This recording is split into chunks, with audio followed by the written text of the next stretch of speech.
السلام علیکم ورحمت الله وبرکاته و مغفرته. یو محترم شتنه کړې ده چې کاروبار مې ډېر خراب دی، چې هر شي ته لاس کړم توره شپه سي.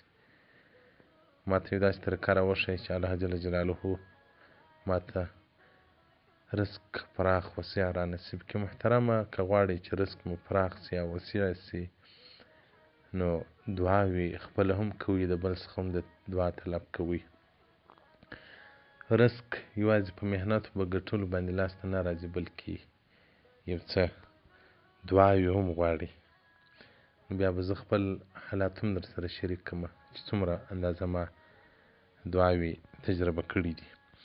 د عبدالله بن مسعود راتنو څخه روایت دی چې ان رجلا جاء الى النبي صلی الله علیه وسلم، و یو صحابي راغلی و رسول الله صلی الله علیه وسلم بارک ته وویل، عبدالله بن مسعود راتنو وایي هغه صحابي رسول الله صلی الله علیه وسلم بارک ته وایي چې یا رسول الله، چې د پلانکۍ قبیلې خلکو پر موږ باندې هجوم راوړی، حمله یې را باندې وکوله. زما زوی یې بوتی او زما د زوی سره چې کوم اوښ و هغه یې بوتی. نو اوس په کور کې نور شی موږ نه لرو، دغه یو اوښ مو سرمایه و، یا به مو اوبه په راکښلي، یا به مو یو بل کار پکاوه. فقال له النبي صلى الله عليه وسلم، رسول الله صلی الله علیه وسلم بارک څه ورته وایي، ان آل محمد کذا وکذا اهل بیت ما لهم مد من طعام. رسول الله صلی الله علیه وسلم بارک وایي اهل محمد او اهل بیت محمد له څه وخت راهیسې د ده په کور کې ډوډۍ نسته، نو زه شی نه لرم چې در یې کړم. پس لله د الله څخه سوال وکړه، الله ته لاس ورته کړه چې زما زوی و زما اوښ دواړه راکړه. فرجع الى امراته، دا صحابي ولاړی و خپل کور ته و خپلې ښځې ته چې ورغلی. فقالت له ما قال لك رسول الله صلی الله علیه وسلم، تا ته رسول الله صلی الله علیه وسلم څه وویل؟ ده ورته وویل رسول الله صلی الله علیه وسلم بارک دعا وکړه، بس زه چې پر لاره رهي سوم لاس مې پورته کړی و چې یا ربه زما خو یو اوښ و، هغه مې د رزق یو ذراع و، هغه ولاړی، زوی مې ولاړی. نو دغه صحابي وایي لږ وخت نه دی تېر سوی، زوی و اوښ مې دواړه رالل. زه رسول الله صلی الله علیه وسلم ته رالم، ورته ومې ویل چې یا رسول الله ما دعا وکوله، هغه دعا مستجابه سو، زوی او اوښ مې دواړه رالل کور ته. فصعد المنبر، رسول الله صلی الله علیه وسلم بارک منبر نبوي ته وختي، فحمد الله، حمد الله یې ووایه او ډېر خوشحاله سو. امر الناس، او انسانان یې په دې سره امر کړل چې تاسې د الله جل جلاله څخه خواستونه کوئ. او بل په صحیحینو کې یو روایت راځي، بخاري او مسلم روایت کړی دی چې رسول الله صلی الله علیه وسلم فرمایي چې الله جل جلاله وایي هل من داع، آیا یو دعا کوونکی سته چې زه دعا قبوله کړم؟ آیا یو سوال کوونکی سته چې زه هغه سوال ور پوره کړم؟ آیا هغه یو څوک مغفرت غوښتونکی سته چې زه ورلره بخښه وکړم؟ نو محترمه د هر شر دروازه د دعا په ذریعه پر ځان وتړه، د هر خیر دروازه پر ځان باندې د دعاو په سبب باندې خلاص کړه. صفحه نمبر 45، آداب الدعا د امام مقدسي الحنبلي رحمت الله علیه. نو محترمه دعاوې ډېرې کوه، بل چاته هم دعاوې راته کوه. ما ته څوک ټلیفون وکړي مولوي صاحب چیشتې په کار دی، نو خو زه چې ورته وایم چې پیسې مې په کار دی، پیسې راکړي، کوم بل شی مې په کار دی، بل شی راکړي. خو زه چاته نه وایم، ډېره مجبوري به مو را باندې راغلي، خو چاته مې نه دي ویلي، عادت مې دا نه دی چې زه چاته ووایم. خو زه د دعا طلب ځینې وکړم، هم دعا راته کوه. په دعا کې مطلب دا دی چې دعا سړی مطلب ته بې تکلیفه رسوي، سړی مطلب ته بې تکلیفه رسوي. ډېر وخت دا جومات خټې چې موږ کولې د مدرسې، هلته به کار سره کمزوری سو، زه بهریان سوم، بیا به مې دعاوې کولې. الله جل جلاله بیا یو شاګرد مهربانه کوي، په مسجد کې بدون حصه واخیستله چې هغه چا کوم ضرورت ورته. دغه رنګ چې دا د مور د حج اراده ما وکوله، کم خلک چې دلته جندې په ما خبر دي، هغه د تعجب اخیستی دي چې بیخي امکان یې نه درلودی، امکان یې نه و. خو د دعاو په زور باندې ولاړو حج مو وکړې رالو. نو دعاوې هغه څه دي چې زموږ تاسو د دنیا او د آخرت خیر او نجات کې پکښې دي. دا پرون ماښام په مدرسه کې مې له طالبانو سره ډوډۍ خوړله. هغه زما زوی ته زما ډوډۍ له کوره راوړه. نو سړی یو به دا خپل حالت په طالبانو وویني چې دوی نه دي چې زه کور غوښې خورم، دلته مې تی پر لوبیا کښې نیولي یاست. چې له کوره ډوډۍ راوړه او د دوی ډوډۍ زما تر ډوډۍ ښه خوند کوه.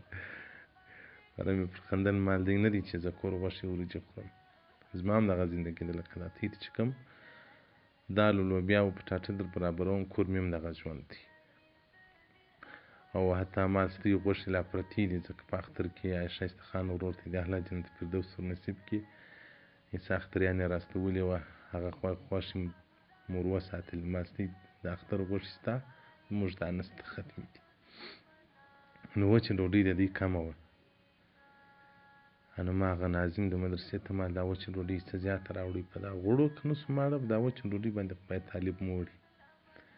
د خندلو مولوي صاحب خو دونه مصرف کېږي، د استادانو تنخواوې دي، هم د ډوډۍ مصرف دی. دا خو برحمال تی دعاوې کوئ. نو د پرون ماښام راهیسې مې دغه سوچ فکر و د طالبانو په ډوډۍ کې.